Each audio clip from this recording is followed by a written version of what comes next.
tulang. Nah, tulang itu aku tanya dulu deh sebelum aku jelasin. Ada yang udah baca tulang tuh kalau ronsen biasanya kita lihat apa aja sih? udah goreng tutok, goreng nasi. Poste inspirasinya, terus ini apa?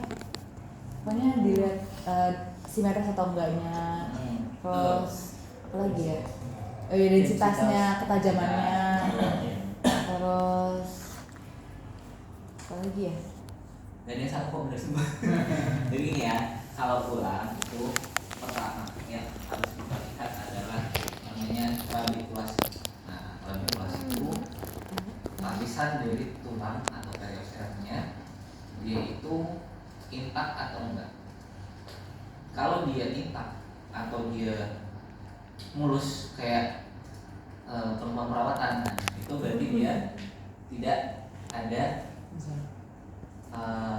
faktur atau tidak ada kelainan. Tapi ketika dia ada contoh misalkan diskontinuitas tulangnya, trabekulasinya ada perbedaan, tidak linear, terus juga dia ada sesuatu, mungkin dia tumor atau masih di tulang, berarti itu ada sesuatu. Nah, kuncinya di sini, kalau kalian melihat foto tulang atau ekstremitas itu kalian lihat dulu si trabekulasi tulangnya.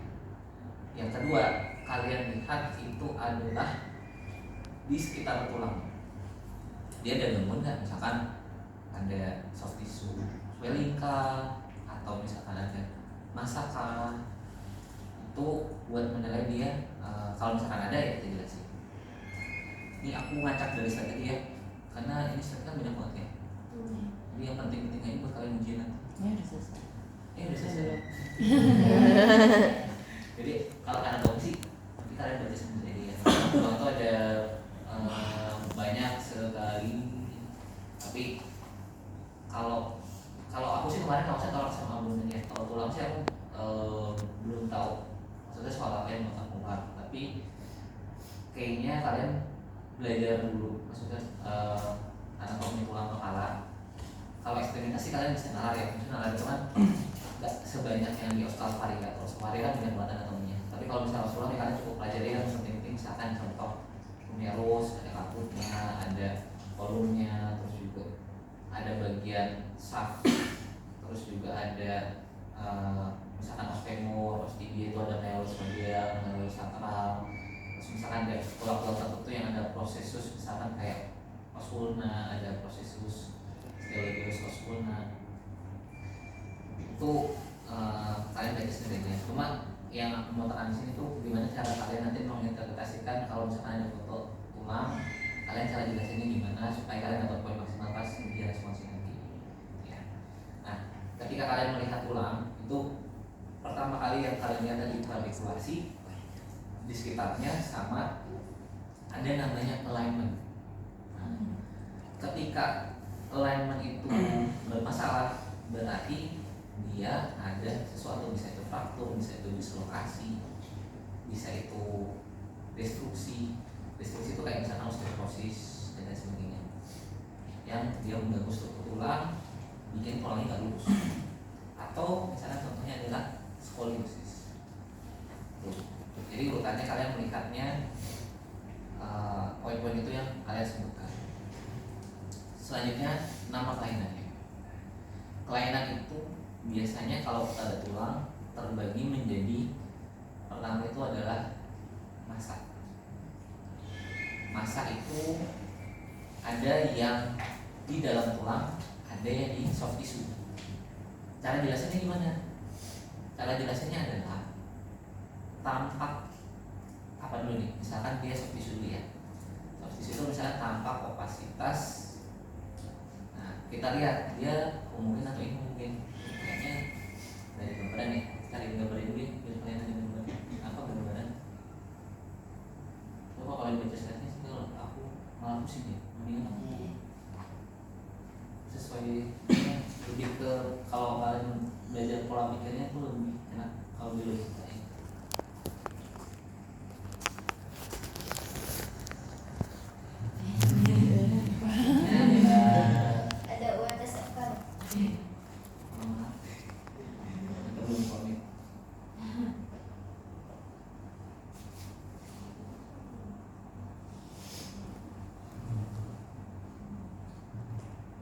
Nanti kalau ujian kalian perlunya kemungkinan waktu ada.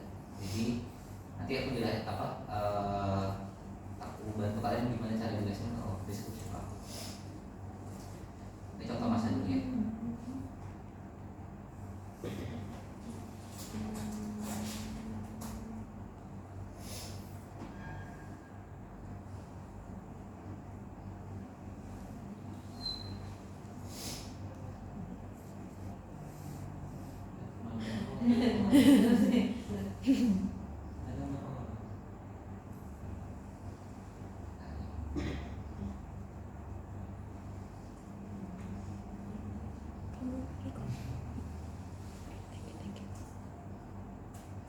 Ini adalah gambaran soft tissue mass. Nah, gimana cara kita deskripsiinnya? Nah, ketika kita mau deskripsikan sesuatu kelainan yang warnanya putih sekali, kalau dalam fototoras kita menyebutnya itu sebagai opasitas. Itu dulu. Kalau yang sesuatu warna hitam sekali itu namanya lusen atau lusensi. Nah, ini kan tampak itu. Kita jelasinnya berarti tampak opasitas. Nah, sekarang kita lihat dia putihnya itu seragam atau tidak seragam. Kalau dia seragam berarti sama. Ini berarti homogen atau homo. Kalau dia tidak sama, tidak seragam, berarti kita jelasinnya dia adalah inhomogen. Itu dulu kata kuncinya. Ini kesannya nano-nano, campur-campur. Berarti kita jelasinnya tampak opasitas inhomogen pada region mana mengarah gambaran soft tissue mass. Karena tulangnya kesannya BB aja. Nanti ada kondisi kalian menemukan ada massa di jaringan lunak, tapi tulangnya juga hancur. Tapi kayaknya sih itu nggak dikeluarin ya, itu lebih kompleks soalnya. Karena itu nanti kalian harus berpikirnya ini tumornya di jaringan lunak yang mendestruksi tulang atau tulang yang terdestruksi terus menyebabkan infiltrasi ke soft tissue. Itu lebih susah. Ya. Kalau kalian menemukan massa di soft tissue, jelasinnya seperti itu. Sekarang kalau misalkan kalian menemukan adanya tumor,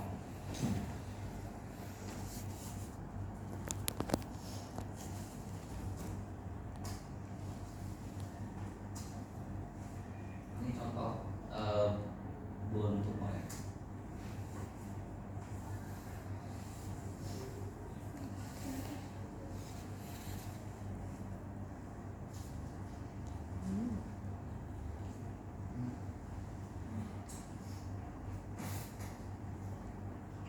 Ini ada contoh salah satu bone tumor. Gimana cara kita jelasinnya? Ini kan ada sesuatu tulang yang muncul bukan seharusnya. Berarti kita jelasin kalau di UNS biasanya radiologi bilangnya ini adalah lesi ekspansil. Ekspansil, kata dasar dari ekspansi. Jadi dia mengekspansi dari di luar radikulasi tulang yang seharusnya. Lesi ekspansil pada, nah di sini kita sebutin anatominya. Anatomi tulang itu kan ada epi, meta, diaphysis. Epi, meta, diaphysis kita tinggal sebutin dia ada di mana. Ini kan ada di meta dan diaphysis. Epi itu kan paling ujung, diaphysis apa ya? Kedua adalah meta dan diaphysis. Nah ini ada di meta sama diaphysis. Nanti kalau kalian juga menemukan ada lesi tumor juga di tulang, ternyata dia ada di epi, kalian jelasin aja tampak lesi lala di epifisis.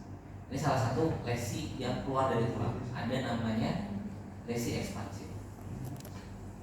Yang kedua, kalian akan menemukan ada lesi lain, ada namanya kalau hitam namanya litik, kalau putih namanya blastik. Litik, Blastik. Kalau hitam itu litik, kalau putih itu blastik. Kalau kalian lihat putih di dalam putih di tulang, itu namanya lesi blastik. Kalau kalian lihat ada hitam-hitam di tulang, tapi bukan normal, itu namanya lesi litik. Bisa digambarkan ya.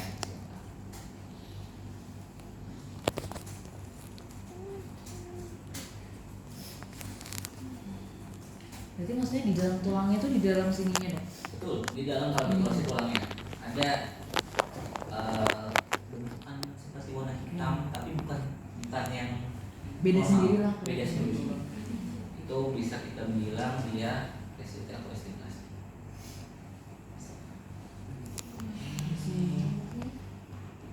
Nah, ini sih.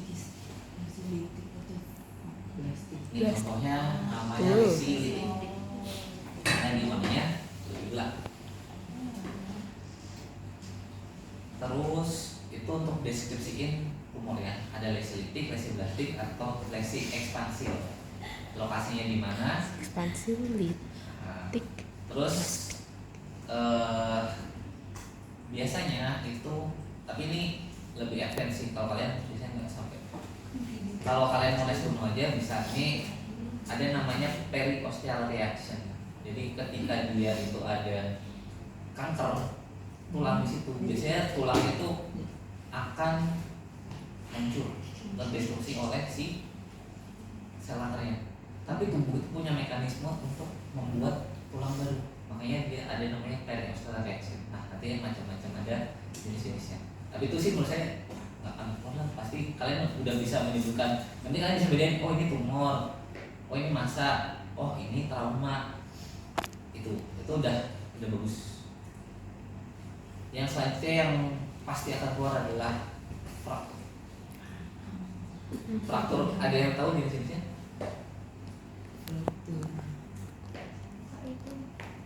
Biasanya kalau di radiologi paling sering itu ada fraktur kominutif, fraktur incomplete, sama fraktur komplit.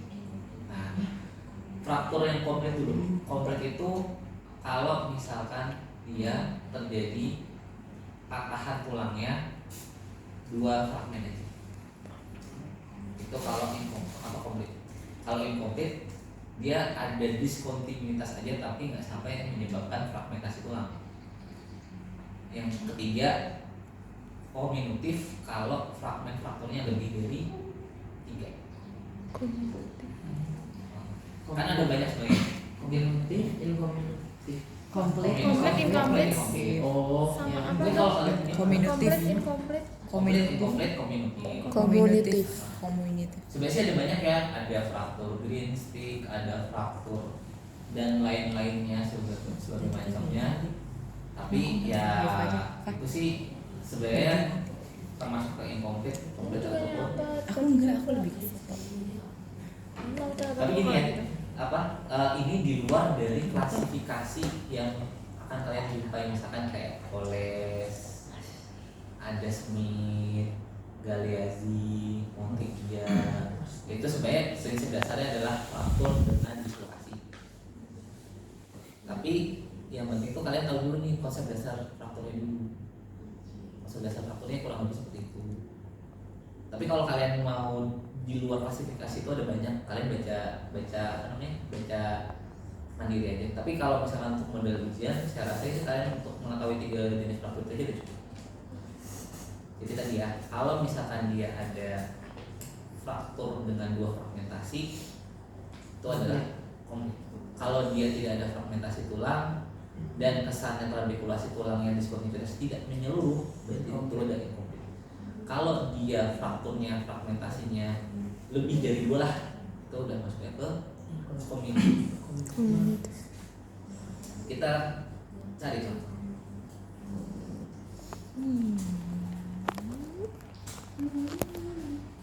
Oh, masih nyatu ya, Pak.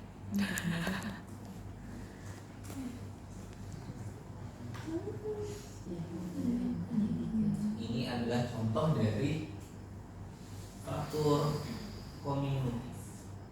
Radiopedia. Nah, kalau mencari gambar-gambar, ini banyak gambar-gambar bagus Bagus. buat belajar. Iya. Iya. Nah, ini adalah contoh dari fraktur dari os ulna. Jadi dia fragmen frakturnya itu lebih dari 2. pecahannya banyak. Oh. Nah, ada yang bisa coba mau jawab gimana cara mendeskripsikan fraktur ini? Coba-coba aja, nanti tak kasih tahu dia. Brainstorming aja. Apa yang kalian lihat dari foto ini? Kalau itu dari dikasih tahu kayak tampak apa dari mana gitu. Nah, nanti kalau ujiannya kalian akan jelasin foto ini. Coba ya, kalian jelasin foto. Nanti tetap dari awal. Tampak foto. Ini foto apa? Foto Polos. Apa yang difoto? Bagian Bagian apa ini? Nah, bahasa kerennya apa? Bukan Atau sendiri. lagi Atau berahi lebih ke bawah Atau lagi. Ini lagi Berarti iya ya, tulang. bisa. Atau ini bisa kita bilang adalah cubiti atau Oh ya, kubiti area kubiti. cubiti join. Potongan apa? Kita harus jelasin juga. Ini biasanya yang akan dimunculkan itu foto ekstremitas tuh kalau nggak AP ya lateral. Ini kan ada foto yang lateral. Nah, coba ada yang mau jelasin yang tadi sudah aku bilang. Ini ya, gimana? Coba mbaknya yang di belakang kacamata mau coba. Salah nggak apa-apa. Nggak apa-apa kok. nggak apa-apa. Nggak apa-apa. Ini ya, kalau kalian menemukan faktor kayak gini ketika kalian nanti responsi, kalian harus bilang dari awal. Jangan lupakan identitas, terus juga tanggal, terus juga nomor rekam medis, marker, terus juga kelayakan membaca foto, di mana kita harus menilai dengan kekuatan kontrasnya cukup atau tidak, berlebihan atau tidak, kemudian artefaknya gimana, mengganggu pembacaan atau tidak. Ketika sudah layak baca, kalian sudah sebutkan, terus sudah dapat poin. Baru ke yang utamanya, deskripsikan kelainannya. Tampak foto, misalkan cubiti join, potongan lateral. Kalau nanti kalian disajikan dua, ya kalian sebutin ada foto AP dan foto lateral. Terus kalian sebutkan tampak fraktur komunitif pada pos ulna. Itu dulu, pos ulna bagian mananya? Barulah seperti ini adalah bagian. Dia Kalau epi. kalian mendeskripsikan fraktur itu biasanya terbagi menjadi 3 part. Sepertiga proksimal, sepertiga media, sepertiga distal. Gitu. Jadi kalian deskripsikan ini berdasarkan dia posisi di mana. Ini ada di sepertiga. Distal. Ayo, Proksimal. proksimalnya di mana? Oh iya deh. Oh iya ininya kan ininya ya. Betul. Ini Ini sepertiga. atasnya. Ini Proksimal. proksimal atau osulna bukan Australia. Karena kenapa kau tahu ini ulnanya? Anatomi, radius dan ulna. Yang punya oleh adalah ulna dan itu oleh fraktur. Oh, Berarti itu ulna. Sebenarnya radiusnya juga nggak menutup kemungkinan fraktur. Tapi yang lebih jelas kelihatan adalah yang ulnanya. Kalau misalkan ditanya faktor atau enggak radiusnya, ya kita minta aja ada nggak foto apinya. Kalau apinya biasanya kelihatan banget. Kenapa? Karena apa itu nanti akan memperlihatkan si potongan dari radius dan ulna dalam posisi yang dari tampak dari betul sekali. Jadi ini tadi ya cara menjelaskannya tampak faktor adalah kombinatif pada pos ulna kiri. Kirinya terakhir. Jadinya apa? Itu ada markernya L. L ya. Oh. Ada gede tuh. Jangan lupakan marker. Enggak, aku kira L terus tuh sepertiga proksimal. Nah, kita ulang lagi ya. Tampak tampak fraktur fraktur komunitif pada sepertiga proksimal pos ulna kiri. Itu poin pertama. Oh iya. Poin kedua, kita lihat pecahan fragmennya. pecahan fragmennya itu ada yang displace, ada yang dia di tempat. Oh ya. Masuk logikanya? Masuk. Nah, displace itu Kayak kalian sesuai mecahin gitu, piring. Mas. Yang satu mecahin piringnya, pecahannya luluh lantak kemana-mana. Yang satu pecah tapi masih di situ. Nah itu yang menentukan dia displace atau tidak. Kalau ini fragmen fraktur displace. Jadi jangan Displace. bingung ya. Displace itu karena si fragmen frakturnya mencari kemana-mana. Yang ketiga, ketika dia karena trauma pasti ada namanya proses soft tissue swelling. Oh. Nggak mungkin dong dia tiba-tiba jatuh, dia tulangnya patah tapi nggak bengkak. Tuh kalau bukan Samson atau orang Banten, dia pasti bengkak.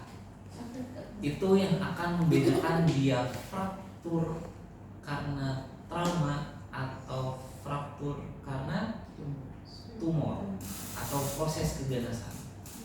Kalian akan menemukan nanti tulang yang patah tapi dia tidak ada soft tissue swelling. Itu pada bone metastasis. Karena bone metastasis, si tulang yang digerogotin sama sel tumor, jadi trabekulasi tulangnya terganggu, riskan terjadi fraktur patologis. Pada posisi itu kadang tidak dijumpai soft tissue swelling, walaupun kadang juga ada. Jadi itu kadang yang bisa kita jadikan pembeda dia fraktur karena patologis trauma atau fraktur karena patologis yang bone metastasis. Itu ya. Ketika ini ada riwayat trauma, jangan ragu sebutkan. Ini ada fraktur lala disertai soft tissue swelling di sekitarnya. Itu akan dapat poin maksimal kalian. Itu dulu. Soft tissue swelling di sini yang mana? Soft tissue swelling itu gambaran bentuk menebal dari soft tissue di sekitar tulang. Dilihatnya dari sini dok, apa kita lihat pas? Dari sini bisa, dari apa juga bisa. Kalian nanti akan melihat dia, misalkan nih proksimalnya tempat dengal fraktur kok begini, terus tiba-tiba dia yang bengkak, lebih gede soft tissue-nya. Kalau ini bukan kan? Ini bengkak. Kalian lihat itu dibandingin atasnya lebih opasitasnya yang masih lebih tebal. Sebenarnya sih kalau kalian kayak gini mungkin gambarnya bisa sih. Tapi kalau kalian misalkan nanti melihat yang ada foto kanan dan kiri itu akan lebih mudah. Tapi kalau ke satu kalian sebenarnya sih bisa melogikakan kalau kalian lihat dari bagian proksimalnya itu lebih bengkak, lebih tebal lapisan putihnya di bagian yang fraktur dibandingkan atasnya. Walaupun perbedaannya tidak banyak. Lihat ya, lebih tebal. Putih yang mana? Putih yang di sekitar Ini tulang. tadi. Nah, sekitar tulang itu kan ada Pakai mas aja. Kayak iya apa yang Ini. itu kosong kayak Nah, ini kan lebih Iya. tebal daripada yang atasnya. Kalau kalian mungkin lihat ini dibandingkan ini sampai ke sini kan lebih tebal kesannya. Sama logika, karena pasti akan ada proses trauma dan pembentukan jaringan. Itu untuk yang faktor Community. Kalau yang faktor komplit ya sama lah, cuma bedanya dia faktornya dua fragmen.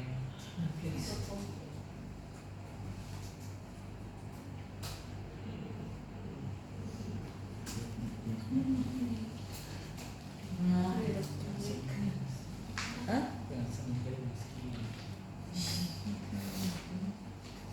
Ini contohnya faktor komplit. Jadi itu apa namanya frakturnya ada dua fragmen tapi dia masih tetap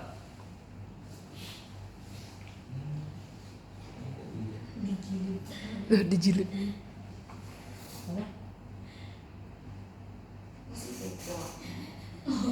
nah dia di kolom ini contoh faktor komplit. Terus ada yang faktor incomplete. Faktor incomplete tuh kalian Itu tadi yang frakturnya yang mana dok?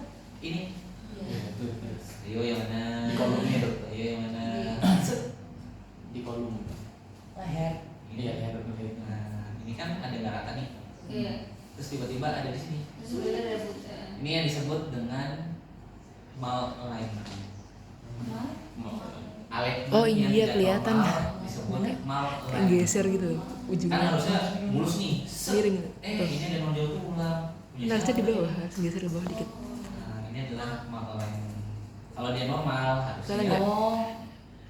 harusnya Kelihatan. kayak gini, lurus. Oh, Harusnya lurus itu kan iya. geser kan. Kelihatan. Nah, ini mencuat nih. Satu dong kalau kita baru satu. Atau komplit. Karena kan fragmennya cuma dua. Fragmen yang ini sama fragmen yang ini. Gitu. Itu konsepnya sih faktor komplit. Ada dua Tadi dua fragmennya yang mana dokter? Ya. Tadi fragmen Dua doang, atas yang bawah. mana? Fragmen faktor itu kan pecahannya. Nah, kalau dia cuma dua, ya berarti cuma yang komponen ini sama komponen bawahnya. ini. Bawahnya Nanti pecahannya. ya, Di kayak pecah misalnya jadi nih, dua. kamu punya sapu, Satu dua fragmen. sapunya patah jadi dua. Yang satu Komplit. A, yang satu B. Itu ada dua fragmen yang berbeda. Itu yang namanya faktor komplit. Tapi kalau misalkan kombinatif, itu si sapu tadi pecah jadi 5 bagian. Di fragmennya dua. Nah, itu yang fragmen faktornya yang tadi lebih dari dua. Itu yang kombinatif. Masih bingung? Nah, berarti pecahannya jadi berapa, bukan tulang mana yang berapa tulang yang parah gitu. Pecahannya. Tapi nanti kalian akan menemukan namanya fraktur segmental. Oh, tahu yang Tahu di kan? poste itu. Betul. Fraktur segmental itu ketika kalian punya sapu, terus patahnya di sapu itu jadi 3 bagian.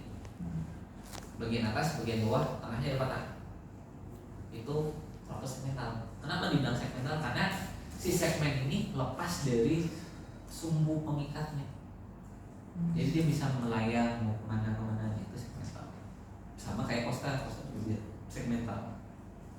Itu. Nah. Kalau incomplete udah tau lah ya, pokoknya dia ada garis fraktur tapi dia Enggak. masih belum patah komplit. Itu incomplete. Itu untuk yang fraktur. Ini aku nggak tahu ya, tapi yang kalian harus tahu adalah kalau dia fraktur di kosta. Yang terkenal adalah Flail-Chase. Flail-Chase itu fraktur kosta yang berpulang, Iya. dimana dia menyebabkan gangguan pernapasan. Bukan namanya kayak paradoksal gitu. Gerakan yang dia misalkan Harusnya tarik nafas, dia inspirasi. malah Kebalikannya. paradoksal moving kalau nggak salah tuh, Pak. Kalau pada kosta itu kalian yang pusing adalah menentukan poste berapa ya yang kabur. Itu yang pusing. Karena semua tampak sama pada gambaran. Nah, kalau kalian lihat foto torak, poste berapa yang faktur, kuncinya adalah kalian lihat poste pertama anterior itu yang sangat bisa kelihatan. Nih, aku kasih gambar ini mouse. Ini pasti akan kelihatan di foto. Ini yang kita jadikan marker hitungan kosta pertama. Jangan lupakan, kosta itu nanti pada foto torak kalian akan melihat 3: kosta lateral, kosta anterior, dan poste posterior. Yang melengkung itu adalah kosta anterior. Dia lebih melengkung. Aku carikan gambar. Nah, ini kelihatan? Kelihatan. Kelihatan. Ini kan ada gambar yang tipis. Kalian lihat? Yang di sini. Yang melengkung. Lihat tipis melengkung. Ya. Itu adalah poste anterior. Anterior. Yang mendatar ini posterior. Posterior. Poste posterior. Yang ada di samping-samping sini itu adalah lateral. Kalian tinggal hitung 1, 2, 3, 4,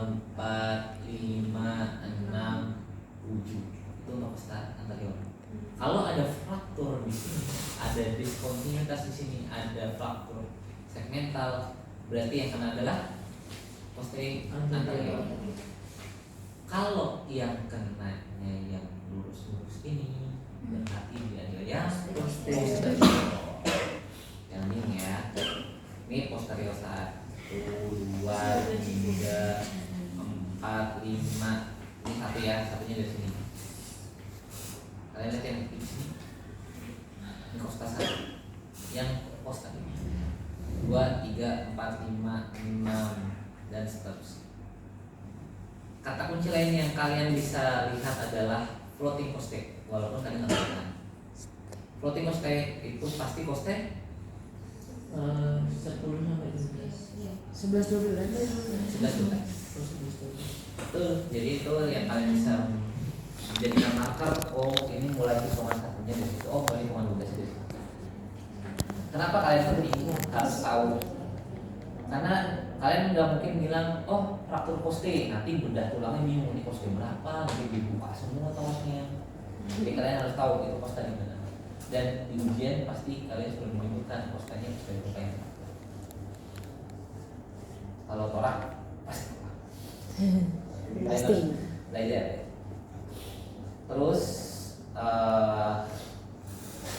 selain VLCS, fraktur koste, fraktur tadi, bone tumor, ada namanya osteoporosis. Biasanya osteoporosis itu kalau misalkan radikulasi tulangnya itu dia menurun.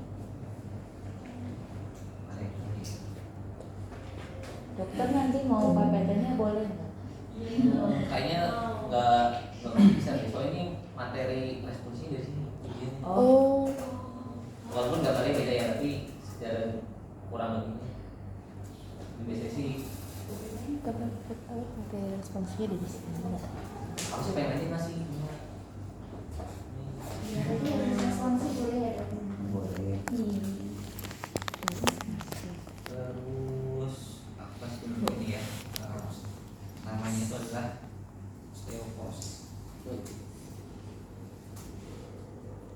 Dia terjadi karena si tulang itu kropos, atau bisa juga karena tulang itu kalau misalkan semakin dia nggak dipakai, kepadatan tulangnya akan semakin menurun. Contoh, pada pasien-pasien yang fraktur pasti dia kan ada proses immobilize berbulan-bulan ya. Itu pasti ujung-ujung tulangnya itu artikulasi tulangnya akan menurun. Nah, ketika kalian menemukan itu, berarti kalian bisa deskripsikan tampak osteopenia pada paling itu sepertiga distal, karena itu yang paling tidak dijadikan tumpuan buat aktivitas. Kebanyakan sih distal. Osteopenia. Osteopenia itu untuk mendeskripsikan kualifikasi tulangnya menurun di lokasi tersebut. Contohnya ya, walaupun ini bisa dibilang juga ya, turun kualifikasi tulangnya. Harusnya kan tulangnya tadi bentuknya padat ya. Ini kayak terus proses atau osteopenia. Kalau kalian menonton kayak gambar kayak gini, berarti tampak osteopenia pada disertai penurunan radikulasi tulang. Kalian bisa nyebutin, oh ini bisa osteoporosis bener pas ujian. Oh ini bisa karena paling sering osteoporosis ya kalau sebanyak ini ya. Tapi kalau distalnya aja, mungkin karena proses mobilisasi, mungkin karena dia fraktur, nggak dipakai, dia pakai gips, pakai apa, rokat, jadinya nggak dipakai tulangnya, radikulasi tulang itu. Gitu ya. Terus nanti untuk yang thorax apa vertebrae ini ada lain-lainnya ya, ada anterior vertebral line, posterior, spinolaminar line, sama posterior spinosus line. Itu garis kedua. Cervical. Apalagi ya, udah sih paling. Terus kalau kalian lihat foto cervical, yang paling ujung atas ini adalah cervical berapa? Ini tahu? Dua. Kenapa dua? Soalnya satunya enggak Betul. Yang satu itu dia tidak punya proses spinosus. Jadi ketika kalian lihat proses spinosus pertama yang keluar dari os cervical nomor 2. Jadi kalian jangan bingung ya. Kalau kalian bisa masih menyebutkan ini servikal 1 itu udah tekok salah. Nah servikal itu dimulai dari 2 yang kelihatan di foto. Itu ya. Ada yang mau ditanyakan dari pertulangan sebelum kita pindah ke gimana? Kekhasannya ini kan udah dong. Sama Kekhasannya. kekasannya udah. Jadi kalian kalau faktur kata kuncinya tadi kalian jelasin fakturnya tipenya apa, lokasinya mana, terus juga disertai sorti suspend atau enggak. Tapi dari awal ya untuk kan kalau di yang awal kan ya nampak apa dilihat dulu nama, terus yang rem, terus juga kanan kiri dan lain sebagainya, proyeksi. Buku radiologi yang bagus apa enggak? Buku radiologi kalau buat baca-baca koas itu pakainya radiologi UI yang hitam tuh. Oh. Radiologi UI yang hitam. Tapi nggak tahu ya kalau itu zaman dulu koas. Kalau sekarang kan mungkin udah banyak yang AI ya. Sekarang tadi buku radiologi UNS. Nanti baik yang ini. Boleh transport. Tapi di AI maksudnya dong. Oke, AI. Kalau kalian mau belajar ya zaman-zaman dulu di YouTube tuh bisa ada radiopedia, ada radiologi asisten. Kalian kalau mau belajar foto-foto yang bagus, yang kelihatan khas.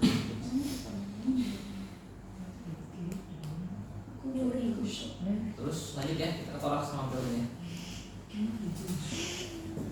Nah, foto torak. Iya. Ada yang tahu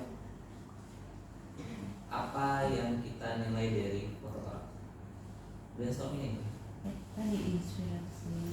Betul. Inspirasi dulu. Ada yang tahu inspirasi cukupnya berapa? Toraks 10. Depan. Posterior. Iya, posterior depan 6. Iya kan? Depan 6 6. yang 6 yang depan. anterior. Anterior. Posterior yang 10. 90 tuh. Itu dulu. Kita mau tahu dulu inspirasi cukup atau tidak, sama simetris atau tidak. Lihat simetris atau tidaknya bisa kita lihat dari klavikulanya, Iya, fibula. sama bisa kita lihat juga jarak. Kalau nggak salah namanya sternocleidomastoid, yang jarak antara ujungnya si klavikula dengan sternum. Sama kalau master masih di Yang bawah sini aku lupa. batas lateral. Oh, ini Batas yang ini. medial. Iya, batas medial dari Batas medial dari klavikula lah. klavikula itu. Nah, betul. Kalau sternocleidomastoid yang atas ya, yang bawah itu. Iya. Ini jaraknya sama. Kalau kalian tarik dari sini ke tengah, terus kalian ukur jaraknya dari sini dan dari jaraknya di sini. Kalau sama simetris. Kedua klavikula. Selanjutnya kita harus tahu proyeksinya. Gimana kita tahu itu proyeksinya? AP atau PA? Ada yang bisa jelasin AP PA itu bedanya? Kalau anterior tuh dia skapulanya superposisi sama costemnya. Betul. Kalau posterior tuh dia harusnya klavikulanya tidak superposisi. Betul. Terus apa lagi ya? Apa lagi tuh? Oh, klavikulanya kalau dia anterior tuh dia sejajar ya? Ya, itu kalau anterior. Lebih mendatar. Lebih ke bawah. Oh, lebih ke bawah, dia lebih ke bawah. Kalau posterior lebih mendatar. Setuju. Satu lagi yang belum disebut. Satu lagi. Sebenarnya lebih besar yang Setuju. Ada lagi Skapula, yang bisa kita jadikan penentu, penanda, walaupun tidak semuanya. Skapula. Skapula udah. Yaitu adalah gas lambung. Oh, iya di kiri apa di kanan? Nah, gas lambung itu kalau pada posisi PA, posisinya dia adalah erek. Gas lambungnya pasti nempel sama hemidiafragma yang kiri. Pada posisi AP, dia bisa posisi supine. Posisi supine, ingat, gas itu gravitasi. Kalau posisi tiduran, gasnya akan terdistribusi merata, dia nggak kelihatan. Tapi pada posisi erek, gasnya itu pasti ada posisi di paling atas di lambungnya. Makanya ini bisa kita bilang ini cenderungnya adalah posisi PA. Karena gasnya di sini, klavikulanya cenderung mendatar, skapulanya tidak superposisi dengan Oh, karena PA itu berdiri gitu. PA itu erek atau berdiri. posisi AP bisa semi erect setengah duduk, tapi dia tidak berdiri. Kebanyakan semi erect atau supine setengah duduk atau hidup. Itu yang membedakan AP atau PA. Benar tadi yang disebutin, pertama clavicula, kedua scapula, ketiga jantung. Jantung memang kesan lebih besar pada proyeksi AP. Makanya CTR pada posisi PA dan AP itu cut off-nya beda. Kalau pada posisi PA yang inspirasi cukup 0% atau 0,5. Pada posisi AP itu 5,5%. Selanjutnya kita masuk ke cara penilaiannya. Kalau kalian ujian, perhatikan tulang dan lapang pulmo dan hemitor atau fungsi itu. Kalau kalian nanti ujian ada torak, jebret, kalian lihat dulu nih tulangnya gimana, hemitorak kanan kirinya gimana, pulmo kanan kirinya gimana. Karena kliennya yang tertulis itu. Nggak mungkin jantung. Jantung masih mungkin. Kalau di torak itu kita bagi menjadi yang pertama dulu. Itu ada masa kalau di pada fotoronsen itu kita hanya bisa mensuspekkan karena kita tidak bisa yakin itu masa 100%. Kalau kita bisa nilai masa dari CT scan, karena CT scan kita bisa tahu kepadatannya, atau kita nilai dari namanya Hausdorff unit. Kalau di CT scan, kalau di toraks kita nggak bisa. Jadi kita nggak tahu ini masa, atau misalkan dia dalam poin atau misalkan apa. Ya kita tahunya opasitas doang. Tapi memang opasitas yang logam tuh misalkan dia dalam poinnya, itu bisa kelihatan densitas logam tuh lebih tinggi. Kita mulai dari masa ya. Masa itu biasanya ada masa mediastinum atau masa paru. Ada yang tahu cara bedainnya? Masa paru atau masa mediastinum? Hilus. Nggak tahu masalah. Kata kuncinya yang satu sudutnya tumbuh sama boleh lah, tapi ada lagi yang satu yang bentuknya reguler dan batasnya tegas, satu yang bentuk irreguler dan batasnya tidak tegas. Mana yang masa mediastinum, mana yang masa paru? yang mediastinum yang tegas, yang reguler. Kenapa alasannya? Karena Apa?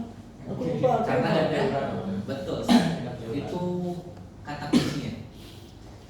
Karena masa mediastinum itu ketika dia mendesak dan mau masuk ke lapang hemitoraks di lapang pulmonya, dia kebatas sama pleura. Makanya kesannya di foto toraks itu batasnya bagus, tepinya reguler, sudutnya juga tumpul karena ada si pleura yang melapisi sisi pulmon tadi supaya kelihatannya terselimuti oleh si pleuranya. Beda sama masa pulmo, masanya ada di paru, ya dia suka-suka dia mau bentuknya acak aduk, mau bentuknya kayak gimana. Makanya dia lebih cenderungnya gambarnya batasnya nggak tegas, tepinya irreguler. Satu kata kunci lagi, kalau pada masa pulmo itu gambarannya spikulate. Spikulate itu gambarannya seperti malah kayak berubah gitu, berubah. Itu spikulate. Tumbuh baris. Kayak gini. Ini kayak ada acak aduk di samping-samping sini. Ini contoh spikulate. Terus biasanya pada masa pulmo itu disertai namanya pneumonia reaction. Jadi gambaran kayak pneumonia. Makanya di sini ada kayak pilkat di sekitar masanya. Ya karena memang di situ dia masanya di pulmo, dia bisa bikin namanya pneumonia reaction atau proses bisa dibilang kayak infiltrasi dari sel pulmonnya, tapi bentuknya dalam bentuk pneumonia. Gambarannya. Nanti kalian juga mungkin akan pernah mendengar dan akan mungkin mendengar ada namanya proses metastasis dalam bentuk pneumonia type, nodular type, ada yang subpleural type, bentuk metastasis dari kanker. Nanti kalian mau baca-baca aja. Itu nanti gambarannya ke pulmo ada yang dalam bentuk pneumonia, namanya pneumonia type pulmonal metastasis. Dalam bentuk nodul-nodul di pulmo, nanti kita biasa nyebutnya nodular type pulmonal metastasis, atau kalian bisa menjumpai metastasisnya dalam bentuk efusi pleura. di pleural, di metorak. Oh iya bisa. Itu metastasis namanya subpleural type pulmonal metastasis. Misal ada orang kena kanker tulang, contohnya osteosarkoma, bisa nggak dia metastasis paru? Bisa. Bisa kan? Bisa. Metastasis paru dalam bentuk apa aja? Ya tadi bisa hematogen, bisa limfatik dan sebagainya. Tapi gambaran di parunya dia bisa bikin pneumonia type, bisa bikin batuk, sesak. Subpleural type bisa bikin infusi, bisa bikin nodul-nodul di pulmon, nodular type, atau bisa bikin metastasis paru, masa paru. Gitu. Jadi jangan bingung ya. Terus yang perlu kalian ketahui, cara deskripsi kalau pas usia. Kalau gambar kayak gini, cara jelasinnya gimana? Pertama, tadi kunci dasarnya kalau lihat masa atau sesuatu yang warnanya putih, nanti kita bilang adalah opasitas. Kalau kayak gini kita bilangnya tanpa opasitas. Kita lihat opasitasnya homo apa inhomogen. Kalau ini cenderungnya lebih ke homogen karena masa kemungkinan kan solid, jadi lebih cenderungnya ke homogen. Tapi kalian juga nanti menemukan ini homogen. Nanti kalian apa yang kalian lihat kalian sebutin nanti. Tanpa opasitas homogen, balik lagi ini adalah curiganya paru karena ada spiculated sama irregular. Kita sebutin tanpa opasitas homogen, batas tidak tegas, tepi irregular, spiculated positif di lapang pulmo kanan yang terproyeksi setinggi korpus PTH berapa? Atau ini ada kata atau Pak? Ayo tadi hitungnya gimana? Itu kan Kosta 1 adalah VTH 1. PK. Kosta 1 adalah VTH 1. Ini 3. 1, 2, 3, oh iya. Iya ya, baru senang atas juga itu kan 3. 3, 4, 5, 6, 7. Setinggi 5 sampai 7. Kanan. Jantung kanannya tuh kan itu kayak di jantung kanan batas atasnya. Ya, tapi kalau kita mau mendeskripsikan lokasi masa, kita lihat dari pos 1. Itu adalah nempel pada si PTH 1. Ini adalah PTH 1 yang menempel pada pos 1.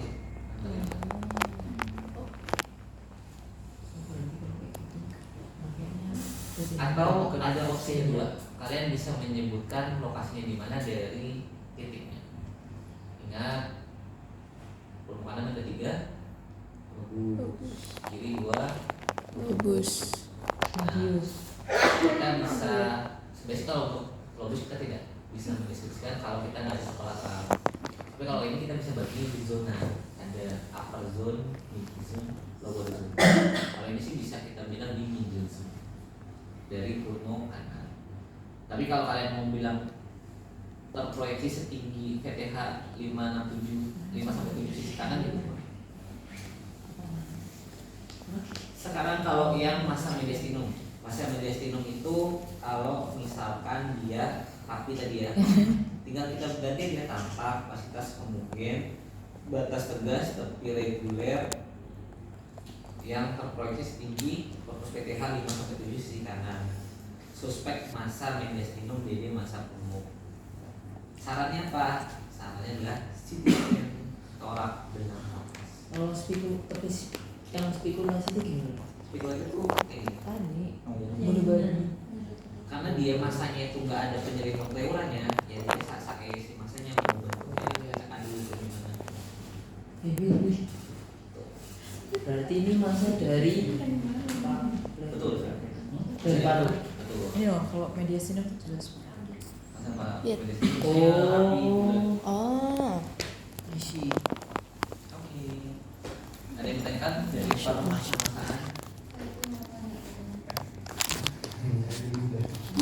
Kalau nggak ada infeksi itu biasanya paling sering keluar ujian itu pneumonia, aspergilloma.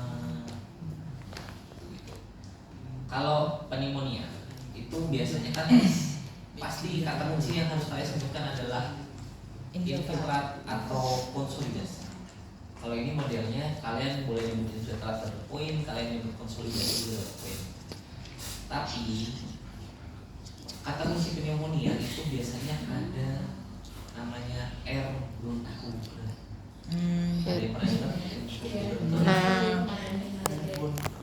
Itu dia.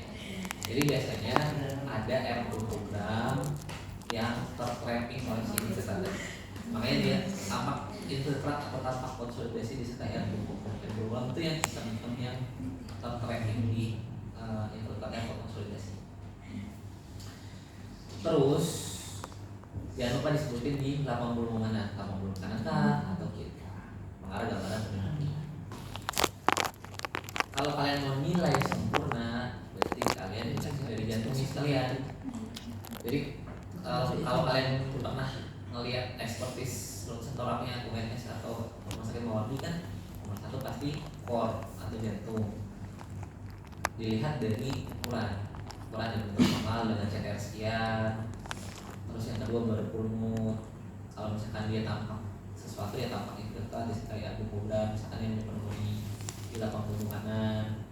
Terus buahnya lagi yang harus kalian nilai adalah sudut costophrenicus. Untuk menilai apa? Penilaian difusi. Itu menilai difusi pleural atau tidak. Pada posisi misalnya kalian ada foto AP dan lateral, jangan lupa ada namanya retrosternal dan retrocardiac space. Itu yang kalian nilai kalau kalian bikin satu, kemudian ada foto lateralnya. Bawahnya lagi yang dinilai adalah hemidiafragma kanan dan kiri. Kenapa hemidiafragma juga dinilai? Kan adanya di torak. Kenapa hemidiafragma kita nilai? Jangan lupa ada beberapa penyakit kronis yang bisa muncul di hemidiafragmanya. Contoh, pada kondisi yang hemidiafragmanya scalloping itu bisa tanda dia infeksi kronis. Yang mana scalloping Jadinya baru sehingga mulus ya, dia nggak ada apa-apa. Nah, bandingkan sama ini, dia hemidiafragmanya cekan. TB paru. Pada kondisi-kondisi infeksi kronis, hemidiafragmanya bisa muncul nama tanda scalloping atau tandanya agak irregular. Itu bisa tanda ada infeksi kronis. Nanti itu krunya kalian kalau misalkan ujian membedakan TB baru aktif atau TB lama aktif kronis. TB baru biasanya ada infiltrat, ada kavitas. TB lama biasanya ada jaringan fibrotik dan scalloping dari si diafragma. Contohnya ini dia TB lama, ada ini ada kavitasnya, tapi dia ada jaringan fibrotik. Kalau nggak ada kavitasnya, dia cuma ada fibrotik ini sama scalloping diafragma, berarti dia TB-nya TB lama. Kita balik ke pneumonia dulu. Tadi sudah ke hemidiafragma, sudah ke sudut costophrenicus, baru yang terakhir kalian sebutkan trakea. Trakea ada di tengah atau di vias. Yang selanjutnya baru yang sistema tulang, baik atau tidak. Sistem tulang bagus. Pneumonia ada yang bertanya? Kalau nggak ada kita lanjut ya. Lanjut. Yang selanjutnya TB. TB itu tadi yang kronis, kalau ada fibrotik dia bisa kita bilang TB lama. Tapi kalau ada kavitas itu bukan ini. Kavitas kayak bulir-bulir, chamber, tapi ada yang di apex, ada infiltrat, berarti dia adalah TB aktif. Ada infiltratnya. Jadi kalau Tapi itu fibrosis dok. kenapa? Namanya. Fibrosisnya mana yuk? Yang berikutnya. Fibrosisnya yang di garis-garis fibrotik. Oh. Bisa nggak TB lama TB baru jadi satu yang baru? Bisa. Namanya TB relapse. Sudah aktif kavitas sama apa? TB relapse itu dia Sudah udah aktif pernah kavitas kena sama TB apa? sebelumnya. Yang aktif. Bisa ini. Dia gabungan Untuk antara menitanya. kavitas dengan fibrotik. Tadi kan bilang misalkan kita mau Ya lihat udah, dia makanya. tinggi lama, biasanya gambarnya garis-garis fibro. Ini apa berarti? Kenapa? Ini apa? Bukan. Apa? Apa ya? Tadi yang kavitas yang baru apa yang lama? Kavitas sebenarnya. Baru Kavitas kavitas dengan infiltrat, fibro infiltrat. fibro Kalau yang infiltrat. lama tuh biasanya bentuknya bekas peradangan lama, bisa dalam bentuk fibrotik atau fibrosis. Ini fibrosis ya. Kalau kalian tunjuk fibrosis mana? Ini tuh garis-garis fibrotik namanya. Ini nanda kalau misalkan ada proses bekas infeksi sebelumnya. Sama ada diafragma yang skalopin. Itu bisa tanda bekas peradangan tubuh. Kalau TB-nya aktif, biasanya ada fibro infiltratnya, disertai ada multiple cavitas yang pasti kebanyakan ada di apex. Untuk TB ada yang mau tanya? Aman ya? Ini pasti keluar, jadi kalian harus belajar mengenai TB ya. Terus, kalau itu menjaga kan kita mau bocor ini. Pasti kalian belajar aja ya. Intinya adalah kalian harus bisa mendeskripsikan si foto ini. Nanti kalau kalian ini kalian dikasih foto, mungkin bisa jadi fotonya nggak kayak gini, mungkin ada yang foto jenis lain yang enggak. Tapi kalian harus tahu poin-poin yang kalian ceritakan. Oh ini kayaknya gambaran tinggi, gambarnya tinggi. Selanjutnya aspergilloma. Aspergilloma itu kalau kalian menemukan sama-sama bentukan kavitas, tapi dia beda. Kavitas itu bentuknya lebih solid, atau nama sayangnya apa? Ada yang benar? Airflow level. Bukan. Bukan, aspergilloma. Oh, aspergilloma. Bol. Oh iya, Fungus bol. Fungus ball. Fungus ball. Fungus ball itu adalah salah satu tanda dari aspergilloma atau infeksi karena jamur. Wow. Bentukannya itu mirip kayak kavitas, tapi dia ada Bagus banget. ya mirip kayak gini lah. Fungus ball ada isinya, dia kayak pastas. Bedanya sama yang kavitas gimana dokter? Sebenarnya konsep dasarnya itu adalah sama-sama kavitas, tapi bedanya kalau pada TB kita jelasnya tampak multiple kavitas disertai fibroinfiltrat di apex pulmobilateral. Kalau kita mau jelasin aspergilloma, tampak kavitas berdinding tebal disertai opasitas yang berbentuk gambaran fungus pada lapak pulmo kiri, contoh ini mengarah gambaran aspergilloma. Jadi memang bentukannya sama-sama. Nanti kalian juga akan menemukan kavitas punyanya abses. Kalian jangan ketukar. Airflow level. Abses output level. Akses paru. Kalau abses pulmo itu sama-sama kavitas, sama-sama ada dindingnya, tebal, tapi ada isi cairan, airflow level. Berarti itu mengarah gambaran abses. Dokter, kalau yang ini sama yang TB tadi tapi kavitasnya buletannya itu maksudnya bentuknya bedainnya gimana? Bedanya adalah Opasitas kan? coba lihat. Ini kavitasnya ada Enggak. isinya. Oh iya, ada isinya. Tadi kalau yang kavitasnya kosong. Kavitasnya kosong. Oh iya. Di gambar yang PPT itu jelas. Tapi kan ada PPT yang lebih bagus. Wah. Intinya kalian yang ketemu ya, kalian kalau misalnya jelasin ujian juga harus kalian sebutin fungsi-fungsinya. Kalau TB multiple opasitas disertai fibroinfiltrat, paling banyak yang predileksinya di apex, kalian jelasin, itu udah dapet P. Kalau aspergilloma, kavitas juga, dindingnya tebal, ada opasitasnya. Jangan lupa sebutin mengarah gambaran fungus ball, mengarah gambaran aspergilloma. Kalau kalian mau jelasin yang abses, tampak kavitas berdinding tebal disertai air fluid level di lapak pulmo mana, mengarah gambaran abses. Serupa tapi tak sama, sama-sama kavitas tapi banyak varian.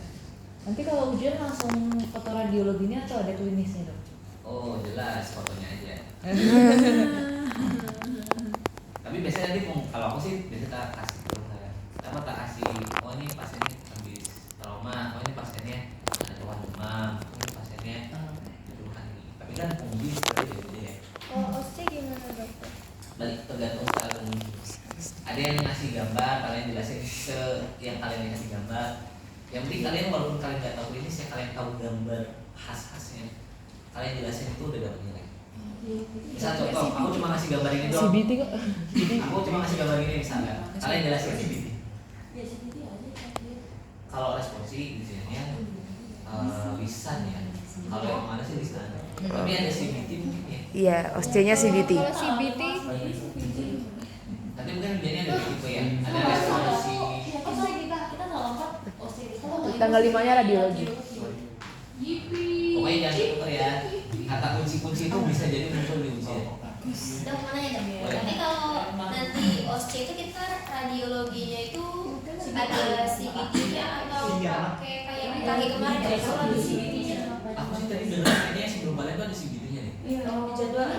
Soalnya yang kemarin juga hasil semester 4 kemarin katanya. Nah, sekarang udah ada CBT, jadwal. CBT. Udah ada jadwal. CBT. Dokternya nggak ada tuh. Pokoknya kalau yang biasanya ada pengujinya kayak gini tuh yang lisan biasanya. Nanti Waduh. kalau ujian lisan tuh ada gambar, kalian jelasin, deskripsiin, diagnosisnya apa. Dokternya Dan kemarin bisa. Paling lisan. waduh. Oh, kemarin nih. Tapi nggak tahu ya. Aku sih bulan kemarin ya. Tapi tahun kemarin apa tuh? Ada CBT Oh kalau juga. kemarin nggak tahu. Oh, kemarin. Kan udah diganti orang Oh soalnya. iya. Bisa dulu. Ah itu nggak tahu. Yang gimana? Persen CBT ada apa? Belajar aja udah belajar. Yang penting kalian tahu tinggi gambarnya. Kerasukan apa ya? Tinggi baru ini. Tuh. Relax. Oke. Nanti kalau saya contoh kayak gini soalnya CBT gambaran khasnya apa? Kavitas sama fibrosis. Kas fibroinfiltrat. Kalau yang kronis ada fibrosis. Terus apalagi misalkan ada humus bol, aspek rumah. Kayak kalian cari humus bol, gambarnya kayak tadi. Kalau bisa gambar lagi, ya kalian bisa nebak. Oh ini CBT itu pasti ada clue-nya. Clue-nya itu apa? Pasti ada anamnesis atau entah itu dia ada riwayat kerja di pabrik kimia lah atau apalah, itu kata-kata kunci yang bisa kalian meyakinkan oh ini aspek rumah. Terus kalau tadi aspek rumah ya, itu kalau misalkan nanti ditanya sains-sainsnya, selain dia ada humus bol, itu ada namanya monocyte, ini namanya monocyte. Humus bol juga tapi kelihatan di CT scan, namanya monocyte. Ya. Monocyte. Monocyte. Terus lanjut. Ini udah, sekarang bronkiektasis. Itu juga Honeycomb. nah, honeycomb tapi kan. Honeycomb. Coba kalau kalian ujian desa deskripsinya gimana? Bronkiektasis. Tampak Tampak gambaran honeycomb. Langsung tembak. Makasih ya. Langsung. Iya. Bisa dong. Bronkiektasis. Nah, bronkiektasis itu kan sebenarnya adalah proses dilatasi dari si bronkus. Jangan lupa bronkus itu ada primarius, secundus, tertius, terminalis, alveolus dan lain sebagainya. Bronchus, bronchus, dan alveolus. Pokoknya terakhir alveolus. Dia bronkiektasis itu biasanya karena proses infeksi sebelumnya menyebabkan dilatasi si bronkus terminalis. Nah, cara kita deskripsinya gimana? Honeycomb appearance benar, tapi ada intro pembukanya. Tampak dilatasi dari bronkus terminalis membentuk cincin ektasis. Oh, ini dong. Betul sekali. Kalian lihat saya Yang mana dok? Coba Yang kanan, pakai- cincin. Mau- Membantu. kelihatan. Nah, ujung-ujungnya tuh kayak ada bulat-bulat. itu loh kelihatan. Kalian membayangkan, oh ini sarang kawung, sarang lembah honeycomb. Wah. Oh itu yang kayak ranting-ranting itu Wah, ya. miris banget itu. Sangat Iya, jelas sekali. Jelas banget dok. Jelas kok. Jelas. Tapi Sangat di jelas. situ lebih kelihatan. CT scan-nya keren deh. CT scan lebih kelihatan. Wow. Oh, maunya Siti. Iya.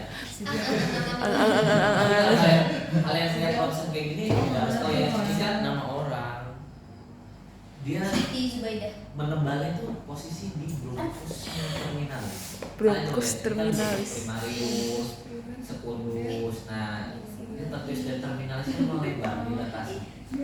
Cincin ektasisnya biasanya di ujung ada gambaran seperti cincin ektasis atau Kayak jarang itu jaring laba-laba.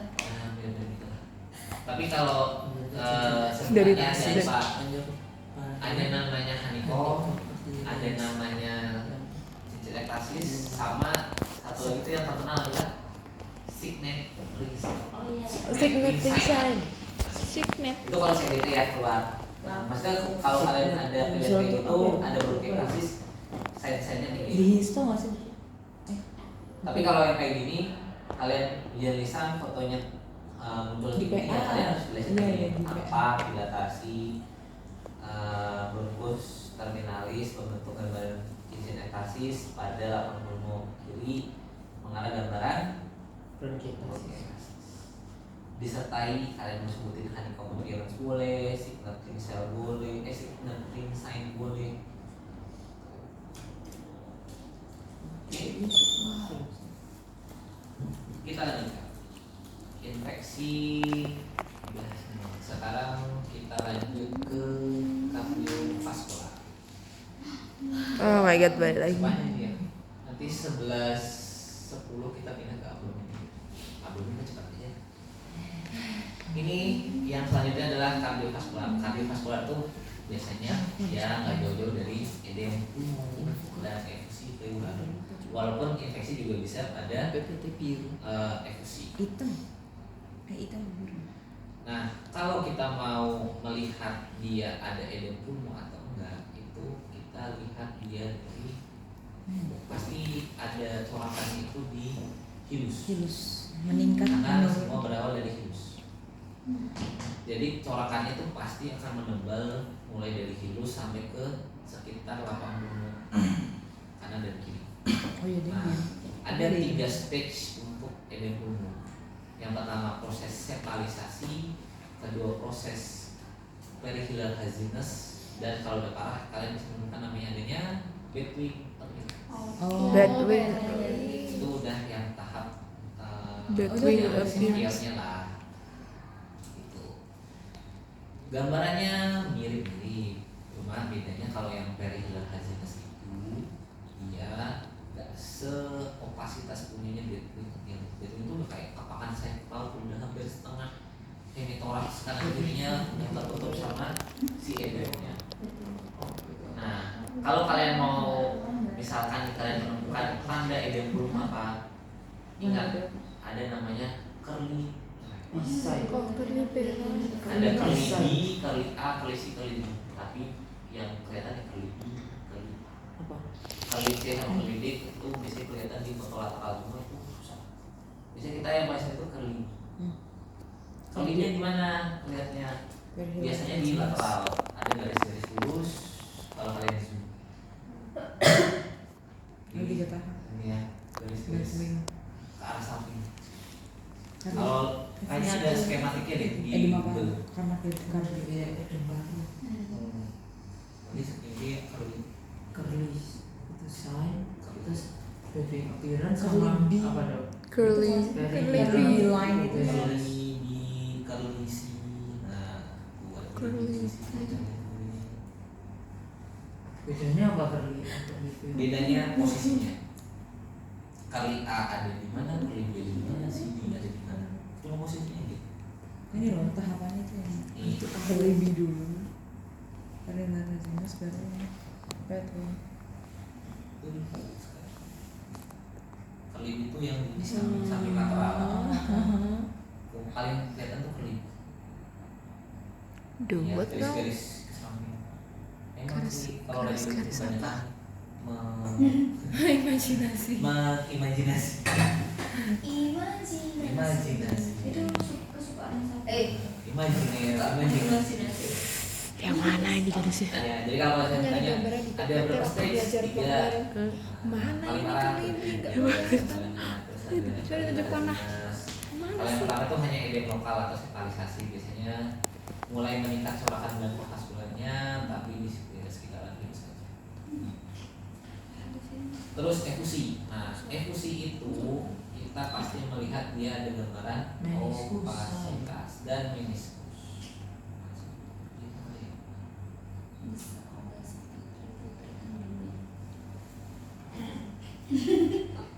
Nah, ini efusi. Nih, dia pasti ketutupan opasitas. Nah, cara jelasinnya gimana? Tampak opasitas, yang lupa kalau begitu kita pasti jelasin opasitas. Tampak opasitas homogen karena cairan pasti lebih cenderung itu beda. Tapi ada yang tergantung kalian lihat bisa homogen juga. Pokoknya tampak opasitas homogen atau homogen pada hemitorak. Jangan lupa efusi itu ada di Sebelah. pleura.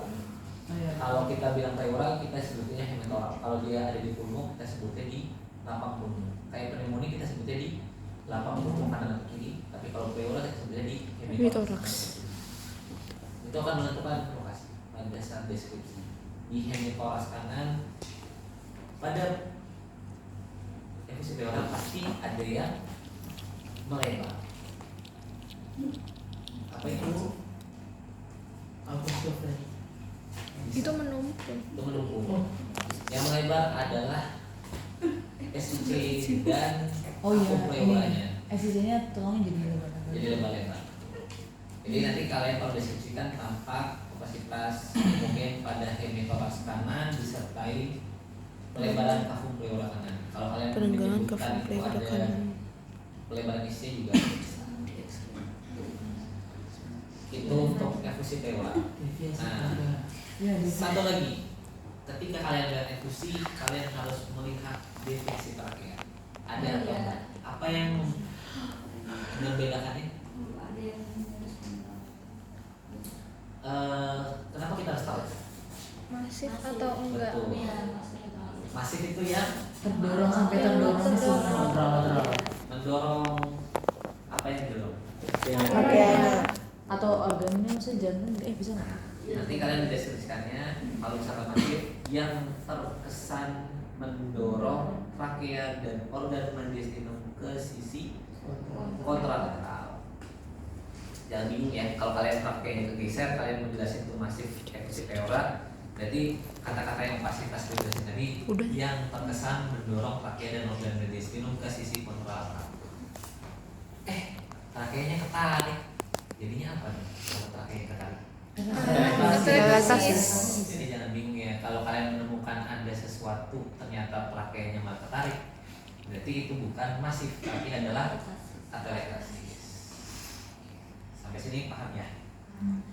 Kita pindah ke selanjutnya. Kalau ketarik, tapi atelektasis ada efusinya dulu.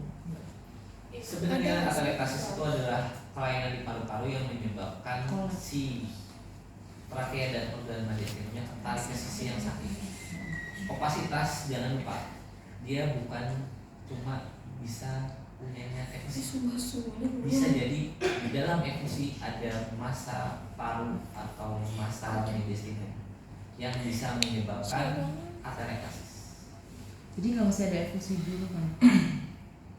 Jadi misalnya nih, ada pasien dia efusi, ternyata dia ada massa, gambarannya putih karena sama-sama ketutupan, tapi gambarnya atelektasis. Bisa nggak? Bisa.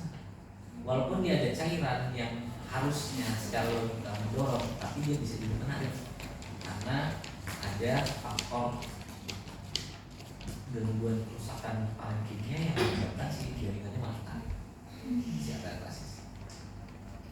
Jadi kalian deskripsikan sesuainya sama trakeanya. Kalau ketarik ya jadi atelektasis, kedorong ya jadi masif kalau efusi. Kalau infeksi ada ketarik jadi atelektasis juga karena proses infeksinya. Sekarang kita lanjutkan ke biasanya kan trauma. Namanya adalah pneumotoraks. Ada yang tahu kata kunci pneumotoraks? Deskripsi gambar kata kunci. Ada Jadi Lusensi ada- avaskuler. Ya avaskuler. Betul. Lusensi Avaskuler. Terus pada pasien dengan pneumotorak betul sama pleural Yang dibatasi dengan sama si pleural visceral. kalau kalian menyebutkan pneumotoraks, kalian harus menyebutkan dua hal itu supaya dapat nilai sempurna. Pertama ada namanya area lusensi avaskuler, yang kedua pleural visceral positif. Itu menggambarkan Visceral adanya itu yang pneumotorak. Iya. Betul. Kalau visceral itu bisa juga bisa jalan. Karena kan pleural itu ada parietal, ada visceral. Tergantung mana yang menunjukkan batas borderline. Karena kan dia logikanya ini, si pleural ada parietal, visceral, bolong tengahnya akibat suatu mekanisme. Keisilah dia bisa udara, bisa darah, bisa cairan, menyebabkan adanya pneumotorak. Otomatis dia akan membentuk batas yang disebut dengan pleural visceral, karena bisa jadi pulmonya mengalami kolaps. Jadi kalau kalian lihat ada garis di lateralnya atau di medialnya, ya itu bisa jadi pleural visceral. Itu yang membatasi antara si kafum pleuranya. Karena visceral itu kan pasti nempel ke pulmonya kan, pasti dia akan membentuk sebuah borderline. Tapi pada kenyataannya tidak semua pneumotorak kelihatan visceral lainnya. Yang penting kalian pegang tuh ada area sensi muskular. Nah, selanjutnya kalian harus tahu ketika dia ada varian-variannya. Contoh, ada effluent level, namanya apa? Pneumotorak yang ada hidropneumotorak. Ketika kalian menemukan ada area vaskuler, lusensi, terus ada effluent level, kalian nyebut itu hidropneumotorak. Deskripsinya gimana? Ya, deskripsinya si pneumotorak tambah disertai effluent level positif. Di sini kan sih.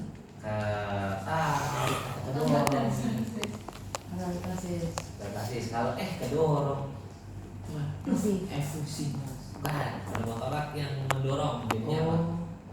Pneumotoraknya Namanya Tension. ketika ada Oh, deviasi yang dia mengganggu trakea dan organ mediastinum itu tension. Terus paling itu aja sih untuk pneumotorak. Ada yang tanya? Kalau kalian menemukan pneumotoraks, kalian lihat pulmonya kolaps apa enggak? Ya. Ini sih kesannya kolaps pulmonya. Kita lanjutkan ke yang selanjutnya. Ini tinggal 14 menit. Berarti kita lanjutkan 2 menit. Kita lanjut ke abdomen. Abdomen itu kalian pegang kunci itu obstruksi, kalsifikasi, sama ususnya bocor atau pneumoperitoneum. Tiga itu yang biasanya paling sering keluar tuh ya. Nanti kalian baca sendiri ya, ada 14 sign pneumoperitoneum. Pneumoperitoneum. Nah, nanti yang aku jelasin yang kelihatan aja ya, pneumoperitoneum, dan paling sering kelihatan banget gambar. Kita jelasin mulai dari yang obstruction dulu. Obstruction itu biasanya paling sering ya cuma 2. Paling sering ya yang ini sama yang rendah. Ada yang tahu bahasa lainnya ileus otak tinggi, ileus otak rendah? Ada ileus otak tinggi, ada ileus otak rendah. Nah, ada bahasa kerennya. Ileus itu adalah adanya obstruksi pada sistema usus. Pernah dengar kan ileus? Ada SBO sama LBO. Oh, large SBO bowel itu obstruction sama small small intestine bowel. sama large bowel. Small intestine itu Itu di yang mana, Nis? ileum, PPT? duodenum, dan kawan-kawan. PPT kuliah Wah, ada. kan udah bloknya 4.2.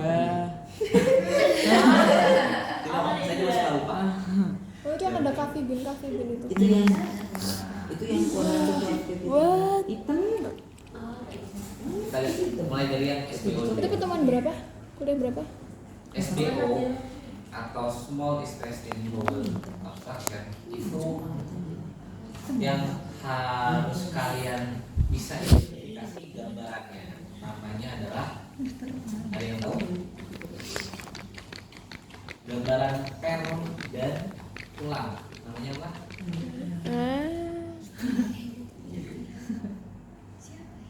Hearing Hearing lo, itu hearing Oh, body. hearing loss. Hearing body. Hearing loss aja. Dan ikan itu tulang ikan. tulang ikan dan per kasur, atau hearing bone dan Hearing foot bone. spring side. Ini ya, itu adalah gambaran punyanya si SBO Semester atau 4. ileus letak tinggi. Kalau yang large bowl, Nah, last ball gambarnya gimana? Last ball oh, tadi itu ada itu large bowl obstruction yang di menu kiri itu. belum foto dah. Hearing body Yang sama apa tuh? kiri. Hearing bone. Yang ini yang di pilihan ini large bowl. Oh ini, yang dulu ya. Nah ini dia, ini punyanya si LBO. Last ball. Kenapa gambarannya kayak gini? Ya karena balik lagi, kalau SBO itu kan intestine itu kan banyak ya, itu panjang. Dia kalau ketika ada dilatasi, jadinya kayak Nggak ada. kuat, terus dia numpuk. Jadi kesannya Jadi kayak katanya hearing bone sama bone spring. Kalau kolon itu kan dia nggak sepanjang intestine ya. Jadi kalau misalkan dia dilatasi, terus juga si lumennya juga tebel. Makanya dia kan kalau anatominya kolon itu kan ada sudah ada mustra ya. Itu yang membatasi di kolon. Nah di sini juga gambarannya jadi gambaran incisura dan obstra. Jadi kalau kalian nemu kayak gini, cara deskripsi gambarnya gimana kalau ujian? Tampak foto abdomen pasti 3 posisi kalau soalnya nanti mau mengarah ke obstruksi ya. Tampak foto abdomen 3 posisi, tampak gambaran dilatasi sistema kolon atau sistema usus yang membentuk gambaran incisura dan obstra mengarah gambaran ileus letak rendah atau large bowel obstruction. Oh, incision house tuh kayaknya ada deh. Itu makanya LBO. Ada sign lain yang kalian temukan pada kasus obstruction, tapi dua-duanya ada SBO dan LBO. Itu namanya adalah step ladder pathologis. Nanti kalian akan menemukan kayak undakan tangga. What? Step ladder. Nggak ada, tapi nggak lengkap. Oh, kayak pernah lihat. Oh iya deh ini. Ada kan? Ada. Step ladder pathologis cuma bisa dilihat di foto lateral liquidius. Ini yang ini sama persis. Ini itu Oh, yang ini ya. Iya yang kiri. Ya, step ladder. Radiopedia. Itu ke dalam. itu ya. Ini juga gambarannya obstruksi, dokter. Iya, tapi obstruksinya dia tidak spesifik. Minta mbaknya lah. Dua-duanya ada step ladder pathologis. Dekup Karena step atau ladder dekubit. karena ada proses obstruksi ketika dia tiduran itu udara dan isi fekal material akan membentuk air protector. Itu saling menumpuk jadi bikin kayak gunakan naga. Step ladder. Iya. Terus yang membedakan itu ya tadi kalian harus bisa mendeskripsikan mana yang bone spring, hearing bone, mana yang incisura obstra. Itu yang kalian pegang untuk membedakan LBO dan SBO. Satu lagi kalian harus hafal adalah ukuran normal lumen khusus. Kalau kalian mau bilang itu obstruksi, kalian harus melihat tuh ada di atas. Kalau nggak mungkin dia ada Berapa ya obstruksi. dia nonton itu ya? Kalian hafalin aja 3, 6, 9. 3, 6, 3 9. itu punyanya small intestine, 6 itu punyanya kolon, 9 itu punyanya sigmoid sampai ke rectum. 9 itu apanya, Pak? Itu diameter dari lumen khusus. Senti. Oh, nanti ada datanya atau? Enggak, itu untuk kalau kalian realnya ya kalian bisa untuk pakai penggaris atau untuk radian. Tapi kalau nanti kalian ujian, nanti kalian sebutkan tampak dilatasi tuh. Kalian tahu dari mana dilatasi? Emang kalian tahu ukuran normal? Izin dokter, saya tahu dokter. Ukuran normalnya 7 369. Hei. Ya, lulus. Itu untuk yang SBO dan LBO. Sekarang ada yang tanya dulu nggak untuk SBO LBO?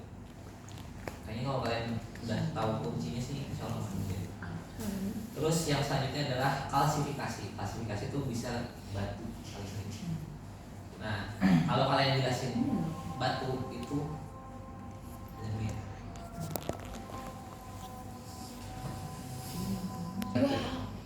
Bercahaya. cara kita jelasin ini gimana? Apa opasitas atau radio opak pada kalau ini adalah di vakum pelvis. Karena kita nggak tahu nih lokasinya di mana persisnya, tapi yang paling pasti kemungkinan besarnya curiganya adalah betul, atau bahasa kerennya adalah vesical lithiasis. Vesikalitiasis. Batu vesika. Vesikolitiasis. Vesikolitiasis. Jadi nanti kalau kalian menemuin gambar kayak gini tanpa opasitas homogen atau tanpa radiopak pada vakum pelvis yang mengarah gambaran vesikolitiasis suspek ya, suspek vesikolitiasis DD bisa plebolit. Plebolit itu apa? Itu isinya si usus yang misalnya kita makanan dan kotoran itu kalau misalnya di foto ronsen itu kadang bisa bikin gambaran opasitas. Makanya kita jadikan. Tapi tetap teori utamanya ini adalah sebuah batu di kantong vesika urina. Terus ada lagi misalkan contohnya kayak ini adalah tampak opasitas. Apa itu? Untuk Tanduk rusak. tahun pada yang terproyeksi tinggi korpus vertebral. Yang tadi kita tahu dia vertebral berapa dari kalau yang bawah floating costa. Floating costa itu pasti terakhir di 12. Berarti 12 nya kan ini 12.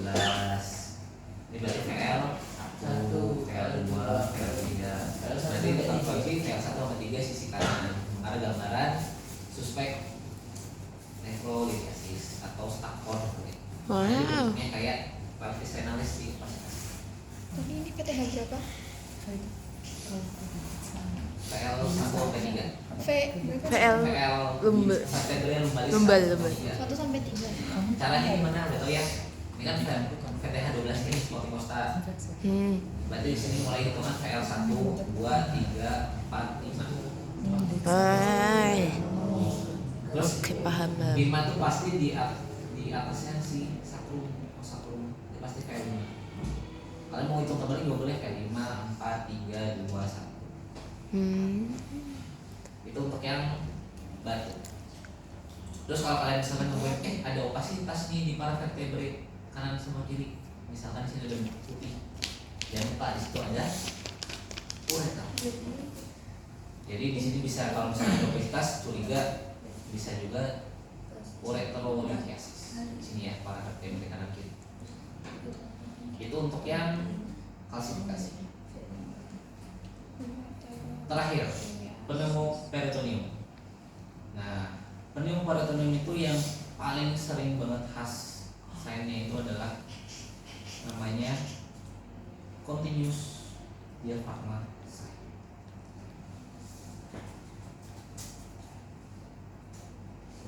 Yaitu ada gambaran gas di diafragma tapi jadinya nyambung. Dia ada yang di diafragma kanan kirinya ada gas.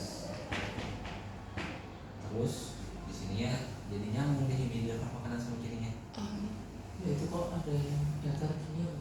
Yang mana? Ini. Yang bawahnya. Ini adalah kayu. Bisa airflow level, nanti kasih tes. Tapi yang highlight di sini adalah gas yang nyambung antara hemidiafragma kanan dan kiri. Itu berarti kita curiga dia ada penemu peritoneum. Ini yang disebut dengan continuous diaphragma sign.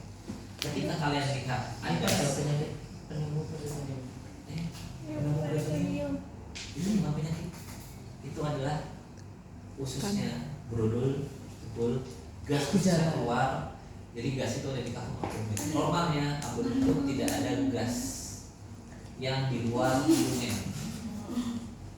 Gasnya itu yang di dalam rumen. Ketika dia ada keluar berarti itu ada curiga ada ruptur dari organ, viskus. Gitu ya. Terus yang kedua itu ada gambaran football sign. Wow. Nanti gas ususnya Bentuknya. mengelilingi organ usus, jadi bentuk gambaran seperti bola football. Bayi.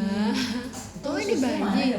Kenapa? Udah kecil. Ususnya mana? Di dalam ususnya pernah. Iya nggak sih tuh? Tapi dia karena ada yang ruptur atau ada perforasi, gasnya kan keluar. Gas itu kesannya menyelimuti si usus-ususnya ini, organ-organ abdomennya. Jadinya kayak football melingkupin gitu. Tapi juga nanti ada sign-sign lain kayak misalkan subdiafragma sign, si gasnya itu ada di subdiafragma. Terus nanti ada regular sign. Oh yang lain nanti apa nih? 14. Maksudnya tes cuma aja. Iya. Ada 14 sign. Tapi yang paling sering itu ada continuous diaphragma sign, subdiaphragma sign, ada regular sign. Regular itu nanti khususnya kesannya kayak menebal atau double layer. Rizzler. Contohnya di Rizzler. Regular sign ini di penyakit apa dokter? penuh pada ketemu. Kesannya ada kayak double layer. Itu kondisinya gimana? Iya badan bayi. Kan dia itu kan ada perforasi organ. Iya. Nah, perforasi organ itu biasanya organ yang viskus atau kolon, sepum atau ilium, lidung. Nanti ada gasnya. Ketika dia pecah, gasnya keluar masuk ke kafum abdomen. Gas ini akan mengisi di kafum abdomen. Ketika dia melapisi si usus, itu kesannya kayak ada penebalan, ada kayak double layer. Karena kan harusnya dia nggak ada apa-apa. Sama kayak misalkan kalian pernah ketemu kasus asites. Kalau kalian lihat asites, kalian lihat USB, itu kesannya kayak menebal.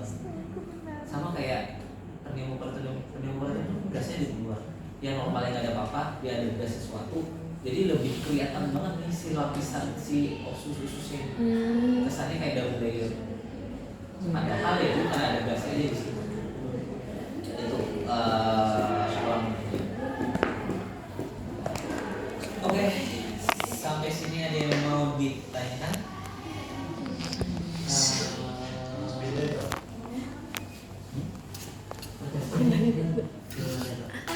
Saya juga belum. Oh ya? Langsung tanyain ini apa? Football. Rizzler. Regular sign, continuous diaphragma sign, subdiaphragma R, VR. Itu ya. Ya, bismillah, semoga ujiannya lancar.